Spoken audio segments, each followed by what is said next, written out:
There you go, sir.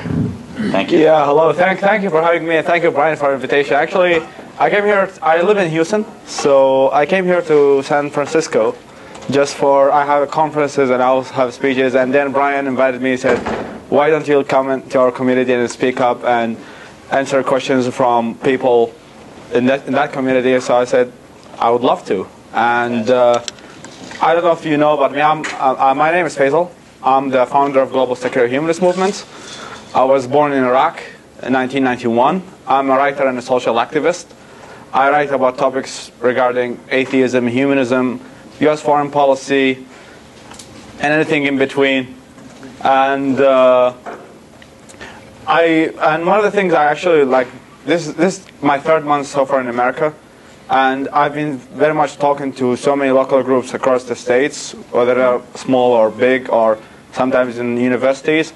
And I really love the idea in which atheists and humanists, I like the term humanist more than atheist.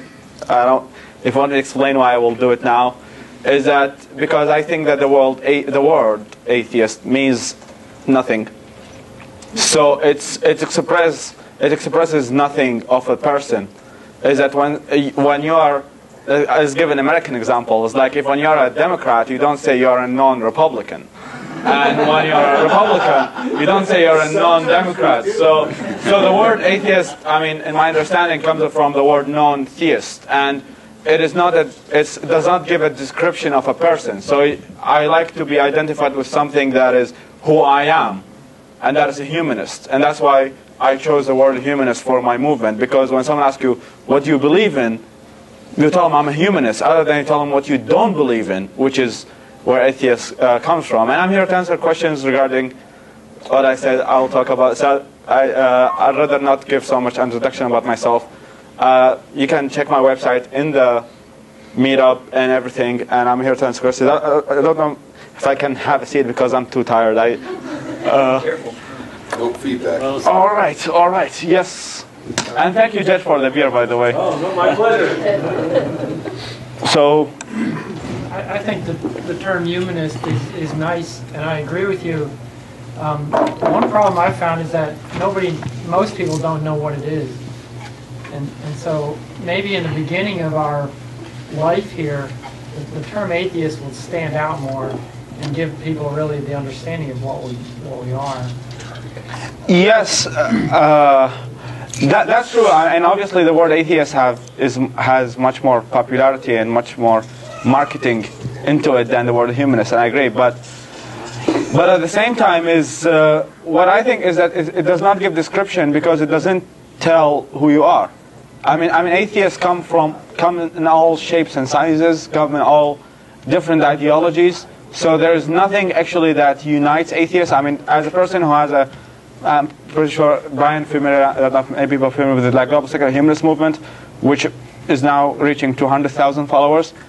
Is that when I ask a question and people identify themselves as atheists, each one of them say something, and each one of them believes. So there are atheists who believe in astrology, for example.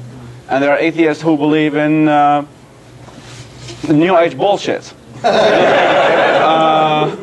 So it's not a worldview, but humanism, which is based upon reason and critical thinking, is that it pretty much gives a description. So when someone believes in, as I said, New Age mythology or astrology, something like that, he can be an atheist, because atheist is only about God, non-believing in God. Doesn't speak about any other bullshit, which is superstitious. So, yes, humanism, we need to do a lot of marketing into it, and I need to publicize it, and that's what I'm doing, because I think it's more descriptive, and there are so many, and I think it's good for humanists. There are so many. I don't know if you go into public debates and others, when people tell you, you know what? But Stalin was an atheist, and he did all of his stuff because he was an atheist, or something like that. It's true, Stalin was an atheist, but the reason why he did it because he was a communist, and the communist is the reason his ideology would push him to do the evil things. And so that's why when you put yourself in a large group that is non-belief, you put yourself in a kind of trouble, because you will be so much guilty of association, which I refer to it, is that people can put you a label and then put you with other group who somehow does not share your rationality or your ways of believing, of thinking about stuff. And yeah, so that's my view on it. I mean, I could be wrong, but. So, if there's any place that's either as religious or more religious than the United States, it's probably the Middle East. So, the question is, when you grew up, did you grow up in a religious culture that you were religious yourself and then became a humanist or an atheist, or were you always that way? Well, I mean, definitely all of us, I mean, in Iraq, we grew up in religious culture. In Iraq, schooling is like you have religious instruction. You have to study the Quran, and I spoke, like when I was in San Diego just a few days ago, I spoke with Richard Dawkins about, like in Iraqi biology books, there is a verse of the Quran in each chapter of that. As myself, me personally, I grew up in a moderate liberal family, highly educated. I'm very lucky for that, and I used to study and read philosophy since like age, like I was 8 years old and 9 years old, and religion did not stick into I used to believe in God, but my God is much more different than the God of Abraham, or like I used to think of God as the supreme intelligence, and everything is intelligent, and I used to think that science is the language of God. So I used to think that philosophers and scientists are prophets of that God. But then I realized that I've made God in my own image, which is all of the believers do. It's not something that is very specific to me, exceptional. But yeah, I mean, I've always been an atheist in that term, because religion, I found religion to be divisive, irrational, unnecessary, outdated, and stupid. Did you have any other adjectives you want to add?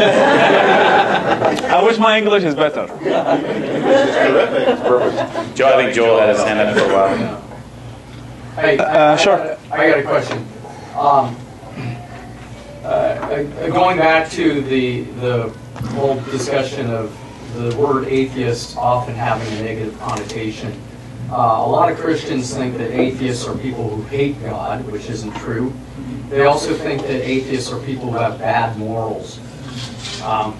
But if we were going to use the tag atheist, what do you feel is the best method of getting over that hurdle that there's this misconception of what the term atheist really means? Yeah, I mean, like as soon as my page starts growing up and I start receiving a lot of hate mails, which I call them my love emails, which I check every day, and they're like about 90 to 100 every day, and like they ask questions as like, the reason why you're an atheist, like you were raped as a child, like that's something I received just 1 week ago, and I was like, huh? So I was talking to Brian in the ways like, they think of atheism as a more of a reactionary feeling. A reactionary behavior is that it's a form of anarchism, and you hate God. I mean, I don't hate God the same way I don't hate Santa Claus. Right. You know, it's not something that you cannot hate something that you don't believe it exists. Right. That is common sense. But teaching common sense to religious fundamentalists is a difficult thing to do. So yes, I mean, I do think that yes, like atheism has a negative, because it is as I said, it's a negative term. It's like it's a non-something, but and people have always been thinking through cultures and through is that they think that you cannot be a moral person without believing in something, without having, and that's why like when you say you're an atheist, people say you believe in nothing, but because they don't actually know what it's like to be a moral person without having a father figure in the sky who tells you what to do, and so it's their problem, not ours. I mean, they are the ones who should do the research, not in a us. sense, I feel they make it our problem. Yeah, I mean, obviously, they want to shift the responsibility. But at the end, I mean, if they have a misunderstanding, then they're the ones who should do the research, not us doing the research for them. You know, I mean, but what I would suggest is just to be a good person, be a good example in which people can think of you in a positive way. And yes, Brian. Go ahead. Humanism. Can you explain what it is and give us an idea of what like foundational documents or literature you think that you would recommend for somebody that's interested in humanism? Yeah, sure. I mean, humanism is based upon the idea that you believe in life after birth, not life after death. To put it as simple as possible. I mean, I see it.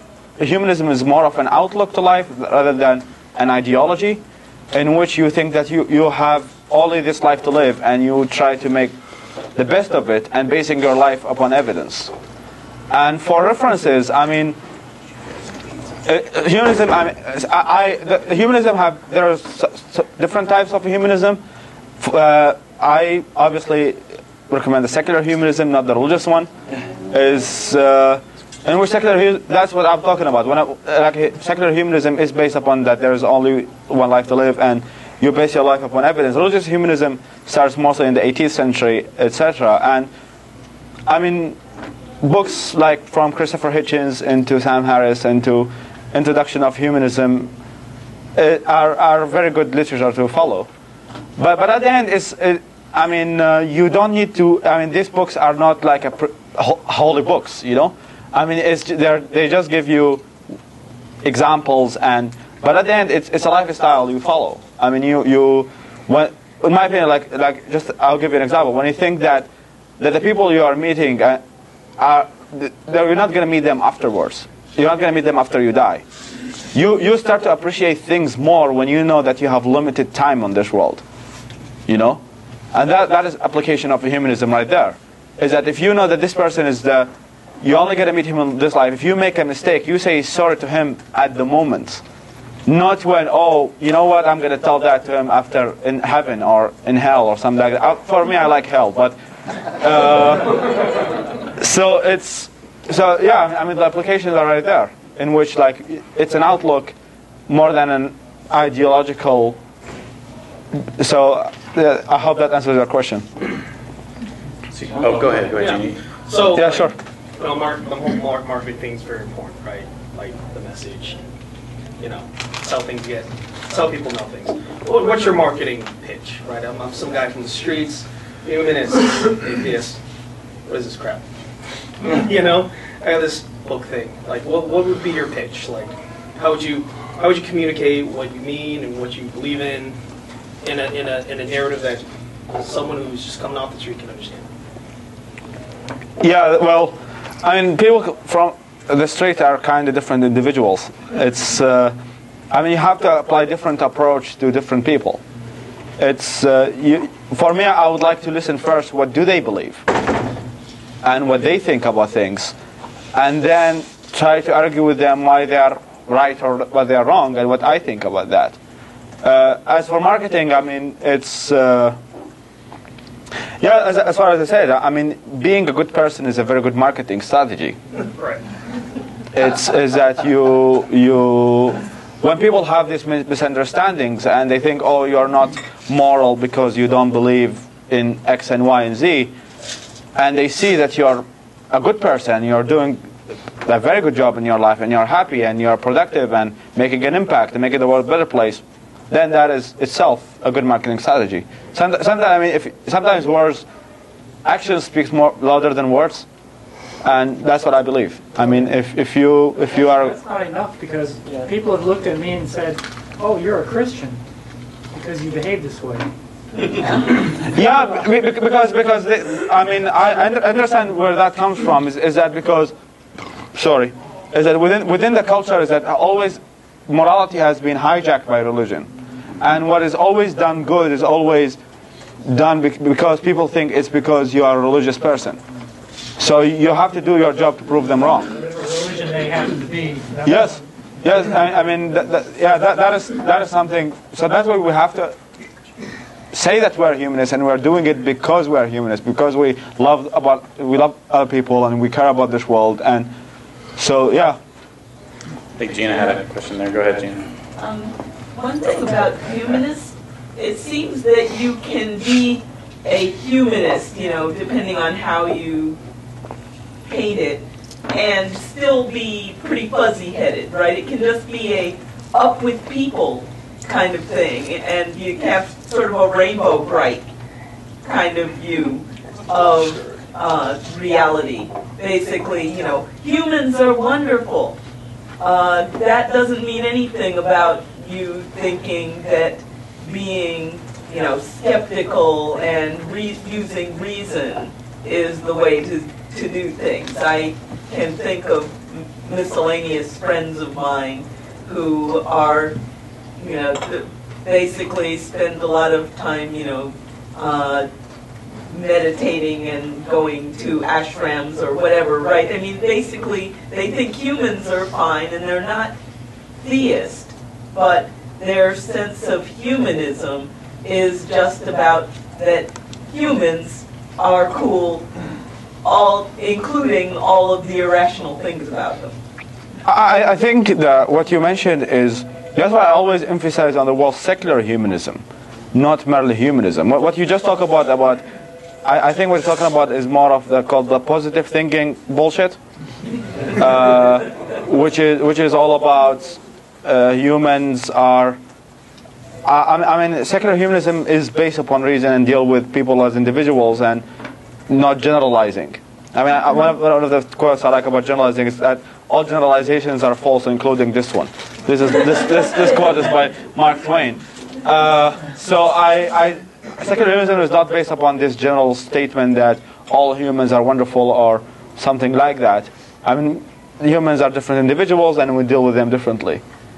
But this is what they're talking about, positive thinking. I was familiar with a company that I didn't work with, but I'm familiar with this. They're in Malaysia, and it's a business of these kinds of stuff, of positive thinking, and everything gonna be fine, and life is just so amazing, and pay us some cash in return for saying these kinds of stuff.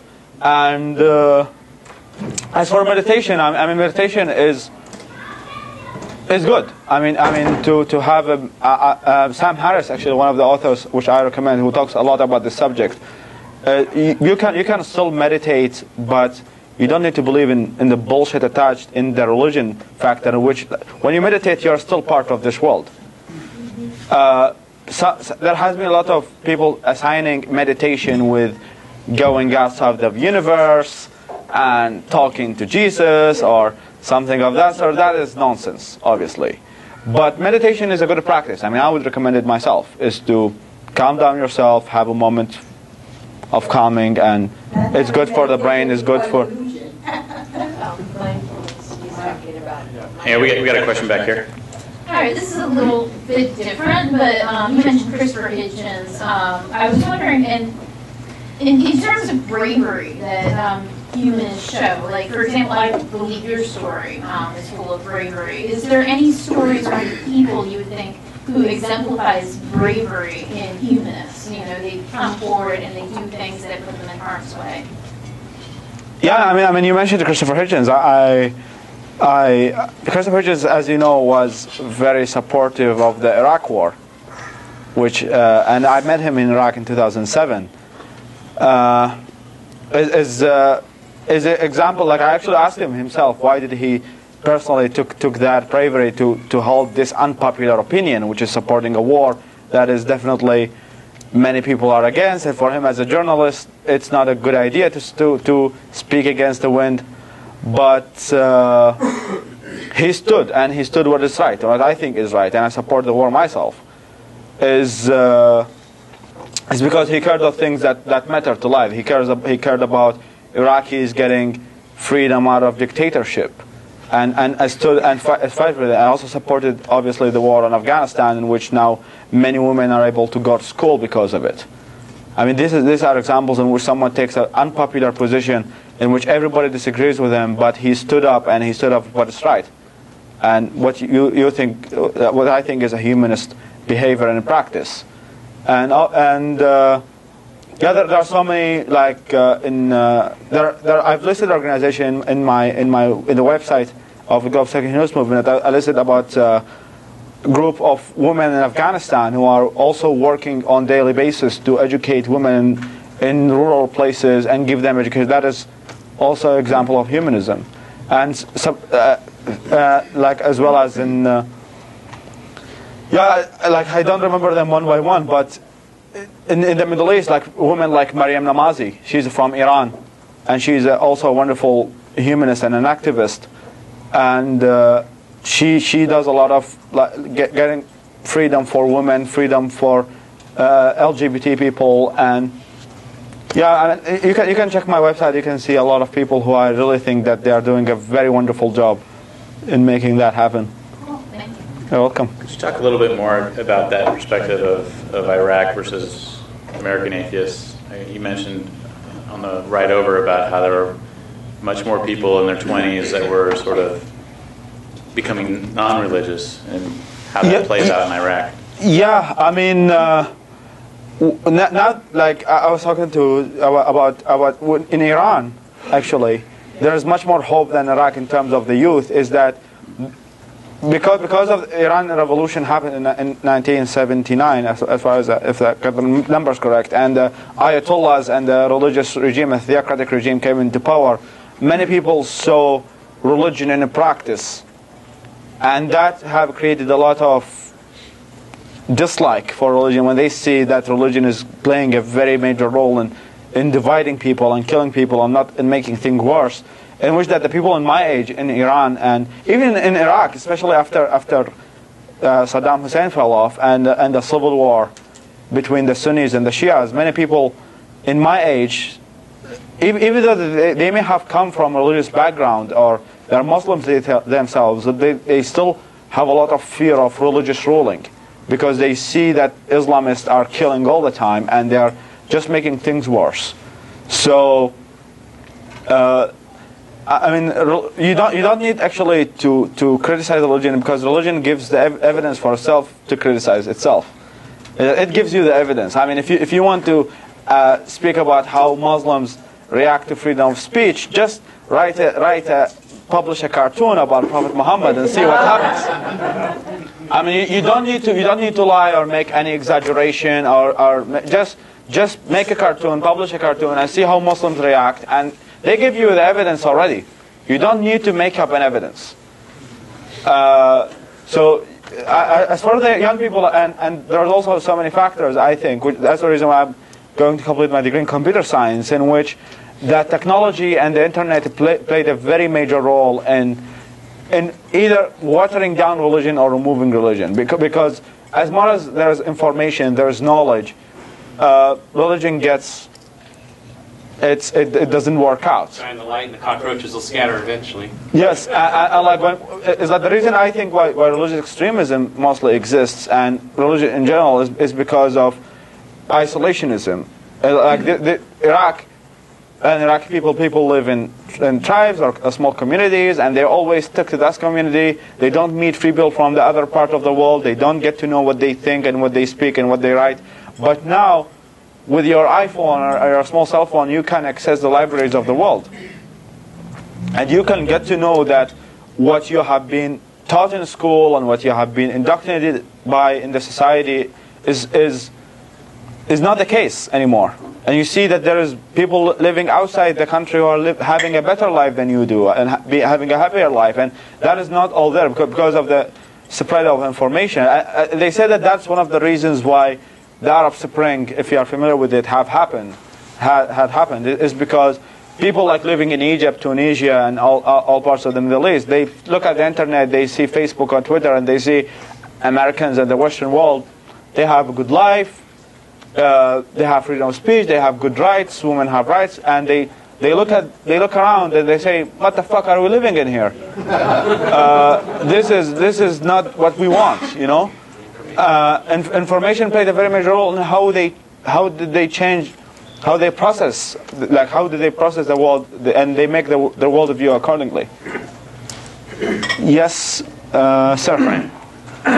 I would have been call a great statement we said earlier on religion having hijacked morality. I would go so far as to say that religion is highly polluted morality at this point, especially when you look at attitude towards LGBT or women or anything else. So, anyway, that's awesome. But my main issue I wanted to address, actually going back to the definitions and kind of discussion of secular humanism and what it really means. One thing that I think we've brought up is that there's many kinds of humanism. There's religious oriented humanism, Christian humanism, as well as secular humanism. And I'm personally very happy to call myself a secular humanist as well as an atheist. But one thing that's puzzled me for a while, and it's kind of irked me a little bit, is the term secular in that context is strange because usually when you hear secular, it's from a functional point of view. So, for instance, a secular education is in contrast to an education from a religious institute, or a secular organization in contrast to one which is driven by a church or something else. Usually secular as a term doesn't apply to a belief system. In fact, it's probably the only case I can think of where we apply secular to it. And so I have a difficult time understanding what the difference would be between saying I'm a secular humanist and I'm an atheist humanist. And to me, it seems pretty much saying the same thing, but getting around using the term atheist because it's kind of an unpopular term. A lot of people don't, even if they are atheists, when it really comes down to it, don't like to think of themselves as atheists. And so is there any significant difference between a secular humanist and an atheist humanist? Well, that's a wonderful question, by the way.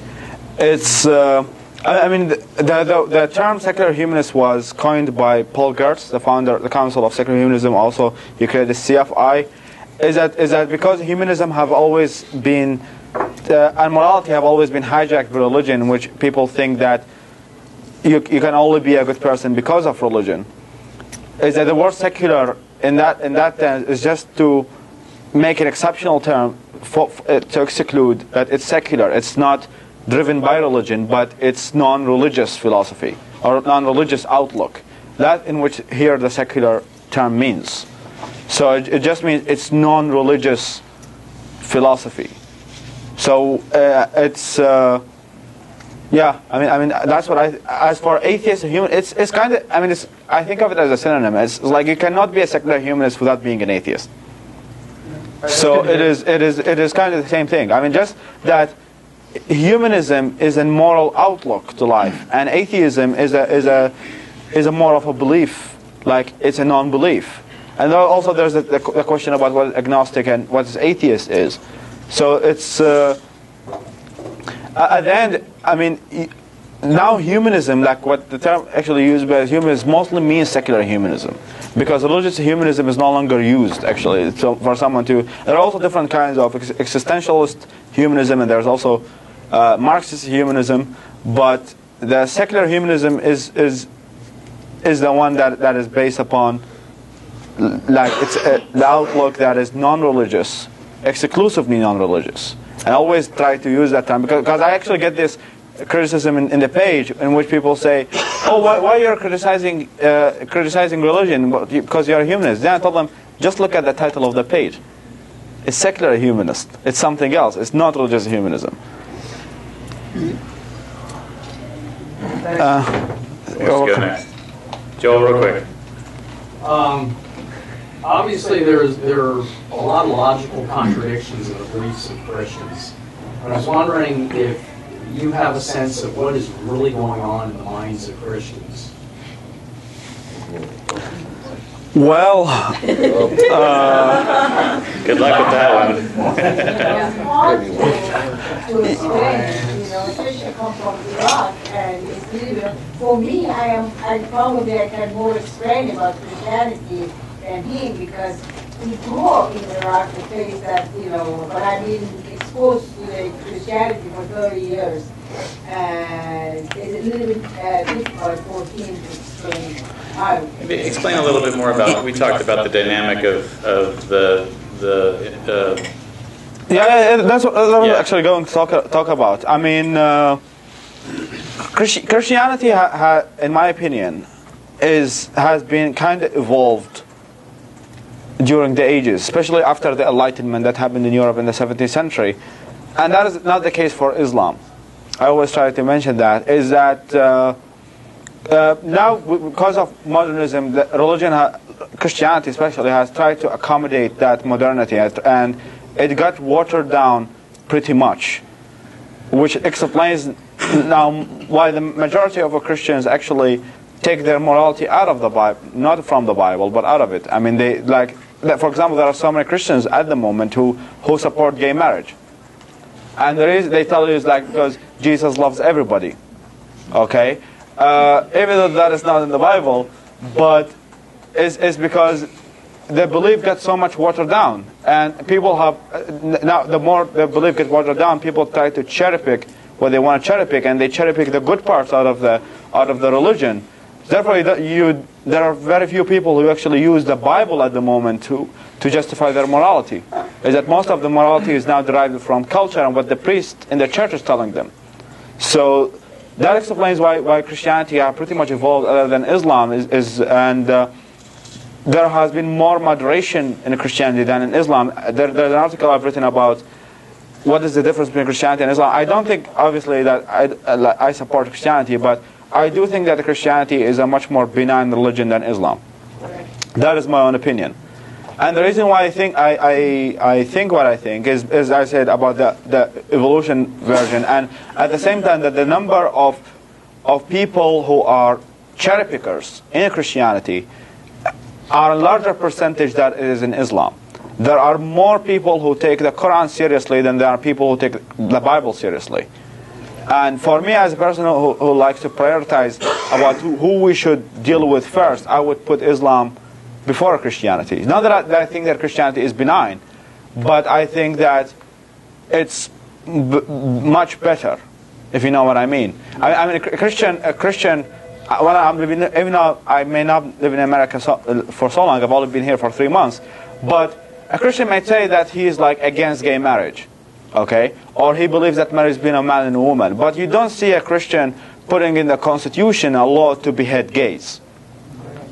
But in Iran, for example, but still these people, first of all, do not hold. I mean, if these people go into voting, they will lose. Okay, but in Iran, for example, it's a law that homosexuality is criminalized, and the same goes for Saudi Arabia. I mean, there's a difference between killing gays and opposing gay marriage, even though that these two views I don't support, but they are not equally dangerous. If you know what I mean, is that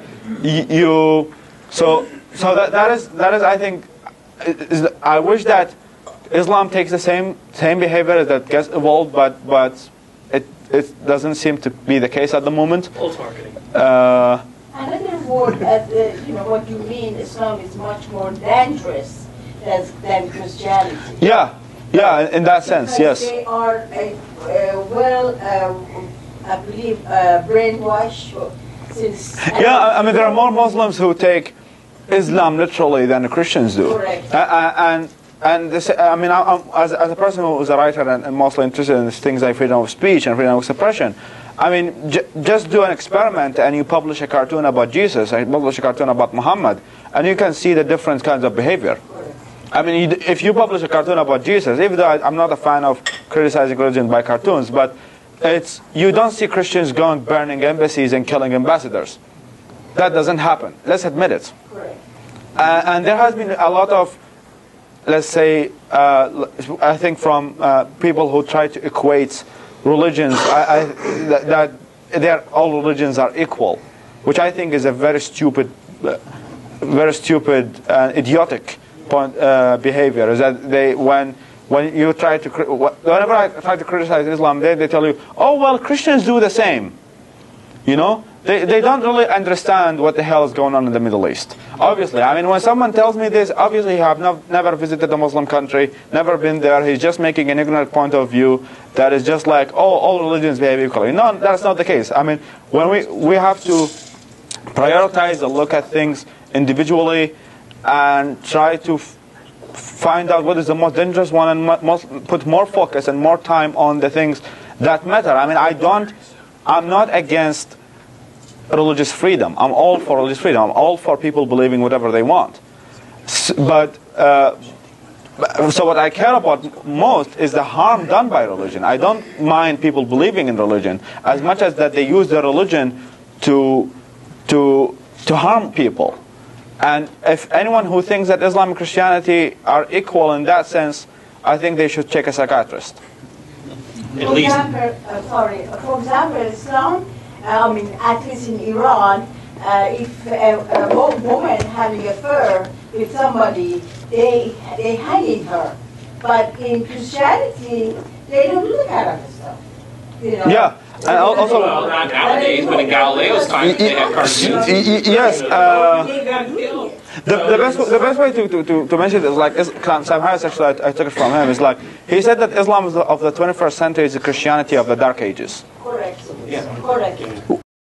I'm not saying in any sense that Christianity is a great religion and everybody should believe it. No one should take that point of view. But to say that they are at the moment are equal is a very stupid point of view. I mean, Christianity evolved.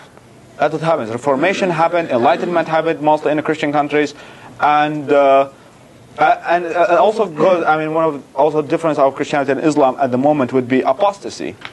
The penalty for apostasy. I mean, now I assume many of you are Christians in terms like in family upbringing, but if you come out and say you are an atheist, you are not going to be beheaded by the governor of California. It doesn't happen. So, but that is not the case in some Muslim, not all Muslim countries. I have the evidence in the TV and in the... Yeah, I mean, I'm familiar. Young guy, he turned from Muslim to Zoroastrian. The way they kill him is inhuman. I mean, I can't believe it. I mean, just recently, like a petition I also signed and created in the movement about 3 atheist bloggers, like in Bangladesh, and they also get a death penalty. I mean that is the case. In Pakistan, it's one of the laws that apostasy is punishable by death.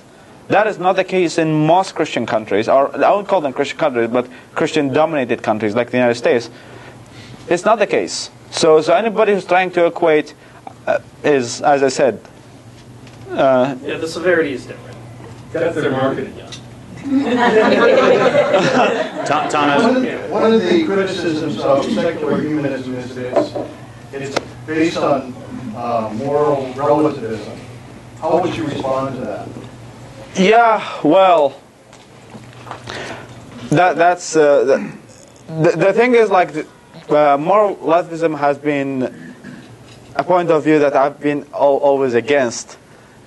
The difference is, yes, there has been some kind of moral relativism in secular humanism, and that's not because of what secular humanism is all about, but because majority of the secular humanists tend to be left-wingers, if you know what I mean, and they think that like cultures are different, and we have to look at things differently, which is the moral point of view. I always refer to Sam Harris, in which he wrote the wonderful book, The Moral Landscape, about the fact that someone can have a moral, objective point of view without religion. I mean, because moral objectivity has been pretty much thought to have been, it has to be trickled down, what I refer to as trickled down morality, in which like there has to be an authority up there, and the authority makes a set of rules, and people follow these rules. It doesn't have to be this way. I think that science can create a platform for a moral objectivity, especially even if we're going to talk about semantics and words like moral was moral, but things like a human well-being, for example, is pretty much a scientific topic. Is that if a woman was raped in Afghanistan or raped in the United States, she would kind of feel the same thing, and it would still be wrong regardless of the place that she was raped in. Moral relativists are obviously they just want to avoid being viewed as stupid, which they are, and not viewed as bigots, because it's whenever you criticize a culture, you're most labeled as a bigot, and they don't want to just avoid that kind of topic, and they're still like, all cultures are equal, and each one of them has. But I think even moral. I mean, one of the things of moral relativism, just to disprove it, is that moral relativism is an objective statement. When someone says that morals differ from country to a country, it's an objective statement itself. So moral relativism disproves itself by itself. It's logical fallacy. Elise had one. Yeah, sure. I think one of the things that Sam Harris and other people have been running into is their expression that, as you mentioned, there is more of an issue with Islam with regard to human rights than with Christianity. People are saying that's a racist statement. Yeah, yeah. I mean, it's absurd. It's a very absurd claim. And actually, this is the thing I've been running in the United States since over, is that there are some people who really think that Islam is a race, which I go speechless when they say that. You hear some people who are like, and that is the thing is that the majority of Muslims actually are not Arab. The majority of Muslims come from Southeast Asia. The majority of Arabs are Muslims. That's true. But not everyone who is an Arab is a Muslim. There are Arabs who are Christians, Arabs who are Jews, Arabs who are atheists, and they think that there is some kind of correlation between being a brown-skinned and being Muslim, which actually I encounter myself. It's like whenever I say I'm from Iraq and people directly assume that I'm a Muslim, which I find insulting. But isn't there a state religion in the Middle East or in many of these countries, whereas in the West we do not have a state religion? Yeah, I mean, but state religion is different than when you're talking about an ethnicity. I mean, when you say that Islam is a race, but Islam is not an ethnicity; it's an ideology. And when people criticize it, just like criticizing any type of ideology, but religion has been taken always a free ride in terms of criticizing. It's been a taboo to criticize religion. So it's the best way to censor people who criticize religion. In America, the best way to use this word is called the word racist. If you're having an argument with somebody and you're losing it, just call him racist and you win the argument. I don't know how it works in America, but it works. You know, especially if you are from an ethnic minority, and you can play this card all the time. I mean, whenever you are wrong, you just call the other person disagree with you racist, and all the people are going to support you. And the same goes for words like sexist and homophobic. Doesn't mean that sometimes it's not the case. I mean, definitely there is racism in America and all parts of the world, but so many people use that card to shut down the other person's argument, and the Muslim world knows this fact about America, obviously, so they're using it, so definitely they're winning the argument here. So if you criticize us, you are racist, and therefore all the Americans say, oh, we should not criticize Islam anymore. So they know your society more than you do know them. There are times when I refer to myself as an atheist, but during some of my snarkier moods, I call myself an anti-theist. Because, it's like you say, I don't hate God. Well, I get really irritated at people who use their theism as a way of trying to control the rest of the planet. Right. So, in that sense, I see myself as anti-theist. Now, it's not just that I don't believe this, it's that it pisses me the fuck off. Yeah, I mean, that is Christopher Hitchens' point of view as well, in which he said that the way that I don't think that I don't believe in religion. I believe that it's divisive and is bad. And his books, his religion poisons everything. So that's yeah. I mean, as I said, like the word atheist doesn't speak anything about the person. So I mean, anti-theist is a descriptive word, but it doesn't involve all humanists. Not all humanists. You don't have to be. Even though I think that there is so much correlation, myself, I'm an anti-theist as well, is that I don't think that you can be humanist and try to make a world a better place and you think that religion is a good thing. I find that it doesn't make sense. So I'm with you on this. I mean, it's but it's good to use the word anti-theism than anti-theist, because some people think that you hate the people who believe in religion, and that is not the case, obviously. I mean, what you have is an ideological criticism, not hatred of people. Because I don't want to show up as a hater. I don't hate people who believe in religion. It's just I just want to appear this way, because that is what the fact is. I mean, we agree to disagree, and that is what we want to have to live in a civil society, in a free society, is that you cannot hate people because they disagree with you, but you can hate. It's just like there is in Christianity, when I was in church, like they told me, hate the sin, not the sinner. So I'm trying to use the same behavior here. You can criticize the religion, but you don't need to hate the person who believes in that religion, and especially if the majority of them tends to be non-violent. And just way off topic, what time do you need to be at the train station? yes, actually, about, I don't know what time is now. It's 10 minutes till. 10 till 8. What time do you have to be? What time does it leave the station for you? Yeah, I think 8:20. 8:20. Will be great. Yeah. Right. So we should wrap up here. Let's just do one more question, I think. Just one more, real quick. But we're waiting for his car. Okay, I'll ask it, whatever. Go ahead. Do you see yourself going back to Iraq ever? Not in my lifetime. Thank you so much.